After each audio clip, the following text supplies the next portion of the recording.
On today's Disney Roundup, food and treats that will be offered at Mickey's Not So Scary Halloween Party, new entertainment debuts at Disneyland while Fantasmic remains on hiatus, and a first look inside and at the food items at Trails End and Crockett's Tavern. I have all that and more for you coming up right here on the DRU. To infinity and beyond!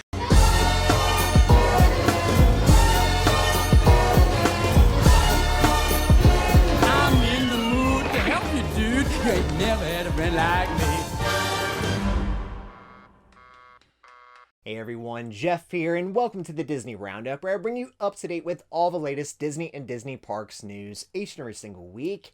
If you're new to my channel, please go ahead and hit that like button for me, and don't forget to subscribe to my channel to receive the Disney Roundup each and every single week. Starting off with Parks news, with Mickey's Not So Scary Halloween parties beginning in just a little over 2 weeks, Disney has shared a first look at some of the food and treats that will be offered during the event. This year, Mickey's Not So Scary Halloween Party at Magic Kingdom is filled with plenty of new eats and treats as it begins August 11th and takes place on select nights all the way until November 1st. At Anti-Gravity's, you can find an apple fritter milkshake, and at Cheshire Cafe, there's a mummy treat pastry, Queen of Hearts slushie, and Witch's Cold Brew. At Cosmic Rays, they have a terrifying twice-spiced chicken sandwich, the Snarling Sub meatball sub, zombie fingers, and a River Styx elixir. The Friar's Nook will have a Pain and Panic brats, Pain and Panic loaded tots, and a buffalo chicken hand pie. Over at Golden Oak Outpost, you can find a Tombstone tart and loaded sweet potato fries. Liberty Square Market will offer a black velvet whoopie pie. At the Main Street Bakery, there's a Mickey-shaped cinnamon roll and a mini-shaped pumpkin cheesecake. Over at Pecos Bill's, they will have a Cajun burger, bucket of Bones piggy wings, and a candy corn milkshake. The Plaza Ice Cream Parlor will serve an apple fritter sundae and an ice cream cookie sandwich. Sleepy Hollow will have char siu chicken wings, a Headless Horseman cupcake, and a cinnamon funnel cake. Storybook Treats has the Hades cone, and you can find a tropical graveyard mango mousse at Sunshine Tree Terrace. And at the Churro Cart by Cinderella Castle, they will have a not so poison apple churro, Jack and Sally Pops, and there is a skull brownie at the outdoor vending cart near the Haunted Mansion. Disney's Not So Spooky Spectacular Dessert Party held at Tomorrowland Terrace will also be returning this year. The price for that is $115 or $99 for a Plaza Garden viewing on top of your event tickets. Currently, the only dates for the party that are sold out are on Tuesday, August 15th and on Halloween night. If you're going to Mickey's Not So Scary this year, let me know what treats you'll be getting in the comments down below. Now at Disneyland Park, new nighttime entertainment is taking place on Rivers of America. Announced last week from the Orange County Register, the Jambalaya Jazz Band will perform nightly on Rivers of America starting now, as Fantasmic will remain on hiatus through at least the summer. Jambalaya Jazz will perform every night on a raft floating across the river at 7:35, 8:30, and 9:05 p.m. In addition, guests can also view Wondrous Journeys from Tom Sawyer Island now, as water projections will also take place there during the show. While Fantasmic remains paused through at least Labor Day, no updates have been announced recently on the show's return. Guests planning to visit Magic Kingdom and ride Space Mountain,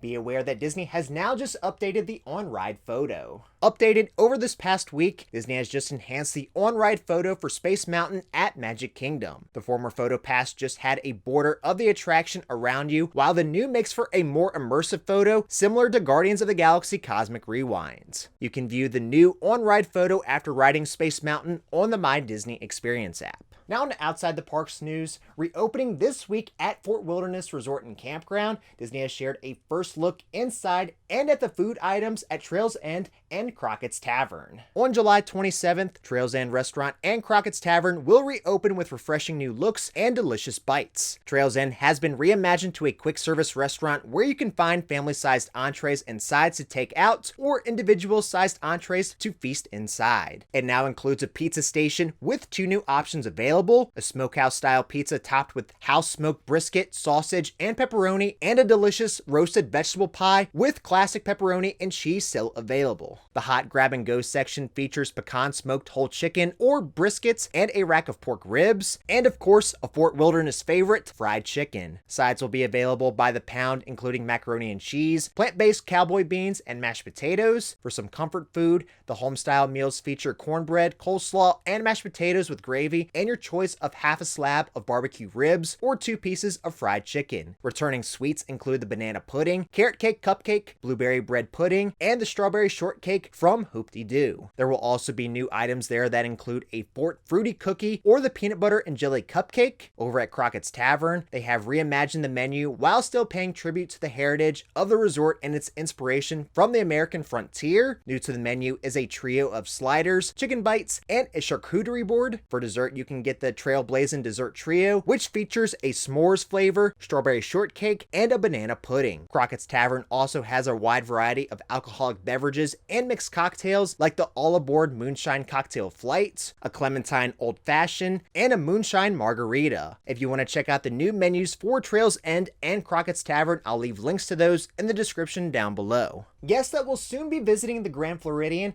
be aware that most of the lobby is closed off for refurbishment. As announced back in December, Disney shared that the Grand Floridian would receive some refurbishments and renovations this year. It was also said that the resort would receive some grand touches that weave familiar storybook charm into the Victorian elegance of this flagship resort. The ongoing renovation will also include a refurbishment of the lobby, which will maintain the classic theming you know and love, with some fresh new enhancements. The refurb of the lobby has been underway, but spotted over this past week by WDW News Today, most of the lobby is closed off as work continues. Some seating is still available on the main floor, but past that, the remainder is closed off as Disney has lifts in there to use as part of the refurbishment. As to when the refurbishment of the Grand Floridian lobby will be completed currently remains unsaid. Now into company news. Coming to theaters this November, Marvel Studios has released a new trailer for The Marvels. Captain Marvel, Miss Marvel, and Captain Monica Rambeau go higher, further, faster together in an exciting new trailer for Marvel Studios' feature film, The Marvels. Carol Danvers, aka Captain Marvel, has reclaimed her identity from the tyrannical Kree and taken revenge on the Supreme Intelligence, but unintended consequences see Carol shouldering the burden of a destabilized universe. When her duties send her to an anomalous wormhole linked to a Kree revolutionary, her powers become entangled with that of Jersey City superfan Kamala Khan, aka Miss Marvel, and Carol's estranged niece, Captain Monica Rambeau. Together, this unlikely trio must team up to save the universe as the Marvels. The Marvels is currently set for release in theaters on Friday, November 10th, and if you want to check out the new trailer, I'll leave a link to that in the description down below. Alright everyone, well that's you for this week's episode of the Disney Roundup. If you enjoyed it, please make sure to hit that like button for me, and don't forget to subscribe to my channel